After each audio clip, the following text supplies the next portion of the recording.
मुख्यत्वे प्रभाग क्रमांक 11 मधून माझी उमेदवारी ही जनतेच्या सेवेसाठी आणि त्यांना प्रत्यक्षात नेहमी उपलब्ध असण्यासाठी आणि त्यांचे सार्वजनिक प्रश्न सोडवण्यासाठी. आपण जर पाहिलं तर प्रभाग 11 मध्ये सर्वात मोठ्या समस्या कोणत्या आहेत? काय जाणवतात तुम्हाला? तुम्ही प्रचारासाठी फिरताय. काय समस्या जाणवतात? सगळ्यात मोठी समस्या ही आहे की मागचे नगरसेवक कोण हेच लोकांना माहीत नाहीयेत. कधी आलेच नाहीत, कधी फिरकलेच नाहीत. त्याच्यामुळे ज्या समस्या आहेत त्या वर्षानुवर्ष इथं या ठिकाणी वाहतुकीची समस्या आहे, अपघाताची समस्या आहे. इथं जे रोडच्या कडेला जे झाडं वाढतात त्याची व्यवस्थित कटिंगची समस्या आहे, स्ट्रीट लाईटची समस्या आहे, ड्रेनेजची समस्या आहे. परत इथं सुरक्षितेच्या दृष्टीने समस्या आहे. आपण जर विवेकानंद नगर भागात गेला तर तिथं एक गार्डन आहे. त्या गार्डनमध्ये फार मोठ्या प्रमाणात तिथं अंधार आहे. तिथं झाडं व्यवस्थित कटिंग होत नाही. तिथं त्या लोकांची सीसीटीव्हीची अनेक वर्षाची मागणी, कॉम्पाऊंड वॉलची मागणी आनंदनगरमध्ये आहे. परत अशोकनगरमध्ये काही भागात रस्त्याचा विषय आहे, स्ट्रीट लाईटचा विषय आहे. वसंतनगरमध्ये आपण गेलो तर त्या ठिकाणी सुद्धा देखील ड्रेनेज लाईनची समस्या आहे, लाईटची समस्या आहे, पाण्याची समस्या आहे, किंवा तिथं कचरा गाडी व्यवस्थित येत नाहीत. अशा प्रत्येक भागामध्ये वेगवेगळ्या प्रकारच्या समस्या आणि सगळ्यात महत्त्वाची समस्या आहे की हे जे उमेदवार आम्ही आतापर्यंत निवडून दिलेले आहेत ते लोकांपर्यंत येतच नाहीत. ही फार मोठी समस्या आहे आता. आता तुम्ही समस्या सांगितल्या, पाणी असेल, रस्ता असेल किंवा ड्रेनेज असेल. या प्रश्नावर आपली तातडीची भूमिका काय असणार? हे बघा, आम्ही शिवसैनिक आहे. आमची भूमिका ही तातडीची नसती, अति तातडीची असते आणि त्या पद्धतीने आम्ही काम करू. आता एकीकडे आपण जर पाहिलं तर तुम्ही नागरिकांच्या अशा प्रतिक्रिया आहेत. नागरिक म्हणतात विकास आहे पण समान नाही. आपण काय उत्तर द्याल?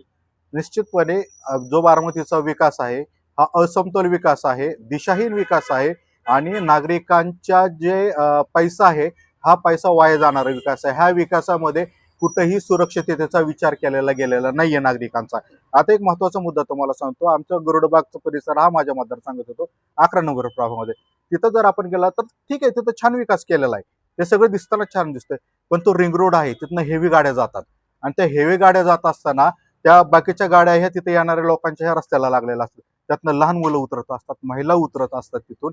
आणि अशा वेळी जर एखादी मोठी गाडी जर जोरात गेली तर तिथं अपघात व्हायची दाट शक्यता आहे.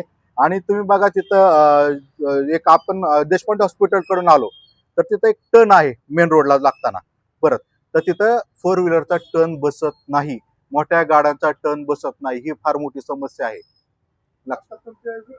समोर उमेदवार आहे ते शेतकरी प्रत्येक शेतकरी मोठी आहे, तुम्ही त्याला तोंड द्या, त्यांना तुमचं आव्हान कसं असणार आहे आणि ते उमेदवार इथले आहेत? महत्वाचं काय आहे, ते स्थानिक तर नाहीच आहे. कारण ते कुठं राहतात, त्यांचं ऑफिस कुठं आहे, ऑफिसला गेलं तर ते भेटणं तर अशक्यच आहे त्यांना. 2-2 तास 3-3 तास आमच्या लोकांना तिथं सामान्य लोकांना वेटिंगला बसावं लागेल. त्याच्यामुळे तो तर मुद्दा आहेच आहे. त्यामुळे तो म्हणजे आणि कसं आहे की उमेदवार बलाढ्य नाही, मी मानत नाही की बलाढ्य आहे म्हणून. मी अगदी स्पष्ट सांगतो, कारण माझे मतदार हे बलाढ्य आहेत आणि त्यांच्या विश्वासावर मी आता आहे. मी मतदारांना बलाढ्य मानतो. आपण जर पाहिलं युवकांसाठी रोजगार असेल, महिलांच्या सुरक्षेचा प्रश्न असेल, यावर आपली ठोस उपाययोजना काय असणार आहे? आपली टीसी कॉलेजची इथं एक चौकी आहे, तर ती चौकी बंद आहे. तर प्रामुख्याने ती चौकी करून घेणं. आमचा हा जो टीसी कॉलेजचा रोडचा परिसर असेल, अशोकनगरचा परिसर असेल, रिंग रोडचा परिसर असेल, गरुडबागेचा परिसर, तिथं पोलिसांची गस्त असणं फार आवश्यक आहे. कारण तिथं ज्येष्ठ नागरिक, महिला असतील, लहान मुलं असतील, खेळण्यासाठी फिरण्यासाठी अशोकनगरमध्ये भुरट्या चोऱ्या देखील भरपूर प्रमाणात होतात.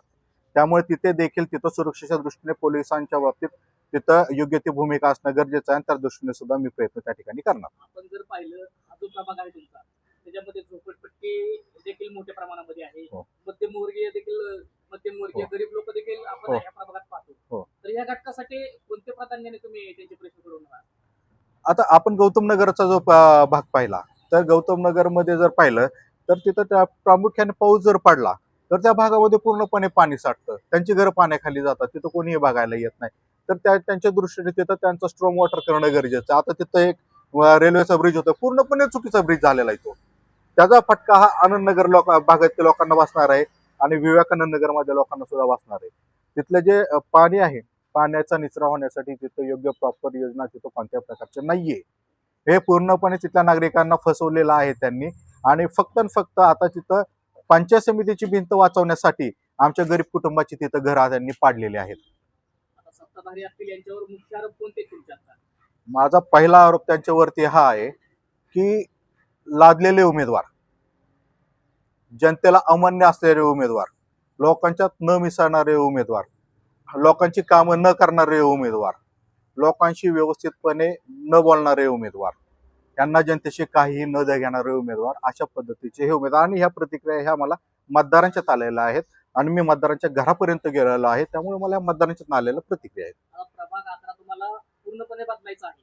Yes. तर मतदारांना काय आव्हान असणार आहे तुमचं? मतदारांना एकच आव्हान आहे की आपल्या घरातला उमेदवार म्हणून मला मतदान करा, सर्वसामान्य उमेदवार म्हणून मतदान करा, लढणारा उमेदवार म्हणून मतदान करा आणि तुमच्यासाठी सदैव हजर असणारा उमेदवार म्हणून मला मतदान करा. तुम्हाला शेवटचा प्रश्न विचारतो.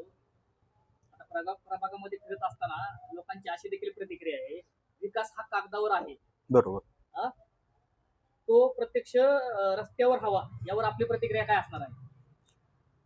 हा जो तुम्ही जे म्हणला की विकास हा कागदावर आहे, हा कागदावरच आहे. आणि तो कागद कुठला आहे माहितीये का? तो आपल्या घरपट्टे पाणीपट्ट्या आहेत का त्याच्यावरती विकास दिसतो. जे वाढीव घरपट्ट्या पाणीपट्ट्या ज्या आपल्याला आल्यात ना, तो विकास ऍक्च्युअली ना हा आमच्या घरपट्ट्याच्या पाणीपट्ट्याच्या कागदावरती दिसतोय हा विकास. इथं तर आपल्याला दिसतंय, पण सुरक्षिततेच्या दृष्टीने हा 100% बोगस विकास आहे. इथं सर्वसामान्य जनतेच्या प्रश्नांचा इथं विचार केलेला गेला नाही, त्यांच्या सुरक्षिततेचा या ठिकाणी विचार केलेला गेलेला नाही. आणि भविष्यात जी बारामतीची लोकसंख्या वाढणार आहे, त्या वाढणाऱ्या लोकसंख्येचा देखील या ठिकाणी विचार केला जाईल. अजून एक महत्वाचा मुद्दा सांगतो की जे स्पीड ब्रेकर केले गेले आहेत बिगुन रोडचे 6-6 लाखाचे, आपण जर तिथं जाऊन पाहिलं तर ते स्पीड ब्रेकर आज बुजलेले आहेत. महत्वाचे ते Indian road Congress, Indian road काँग्रेसच्या नियमानुसार हे स्पीड ब्रेकर बनवलेले नाहीत.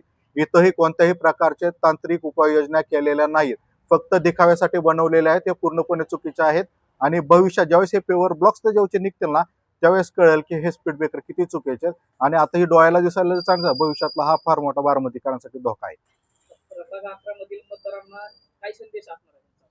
माझा संदेश एकच असणार आहे प्रभाग क्रमांक 11 मधील नागरिकांना की जागृत होऊन मतदान करा. तुम्ही जागृत तर आहात, कारण की मी आता पाहिलेलं आहे, मी प्रत्येक मतदारपर्यंत गेलेलो आहे, तर जागृत, सुशिक्षित आणि स्वतःच्या सुरक्षितेच्या दृष्टीने विचार करणारा हा मतदार आहे.